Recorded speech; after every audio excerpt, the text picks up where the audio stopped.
ஒன்றும் இல்லாத உங்கள் பர்ஸில் கூட பணம் சேர்ந்துக்கிட்டே இருக்கணும் அப்படின்னா இந்த தாந்திரிக பரிகாரத்தை பண்ணுங்கள். பிரியாணி இலை முழுமையான இலை, கிளியாத இலையை எடுத்துக்கோங்க. ஒரு நீல நிற பேனா இல்லைன்னா ஸ்கெட்ச் எடுத்துக்கோங்க. அதை பயன்படுத்தி அந்த பிரியாணி இலையில் ஸ்டீம்ங்கிற மந்திர வார்த்தையை எழுதுங்க. இந்த ஸ்டீம்ங்கிற வார்த்தை மகாலட்சுமி தாயாருக்கு சொந்தமான பீஜ மந்திரம். இந்த பீஜ மந்திரம் மிகவும் சக்தி வாய்ந்தது.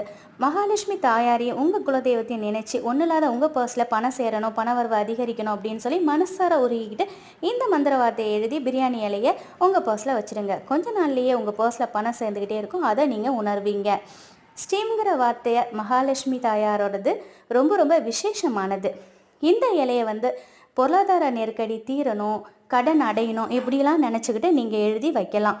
இந்த இலையை நீங்கள் உங்கள் பீரோவில், பர்ஸில், நகை இருக்கக்கூடிய இடத்துல எல்லாத்துலேயுமே நீங்கள் வச்சுக்கிட்டு வந்தீங்க அப்படின்னா உங்களுக்கு பண வரவு சேர்ந்துக்கிட்டே இருக்கும். உங்களுக்கு கடன் இல்லாத வாழ்க்கையை மகாலட்சுமி அம்மா தருவாங்க. ட்ரை பண்ணி பாருங்கள்.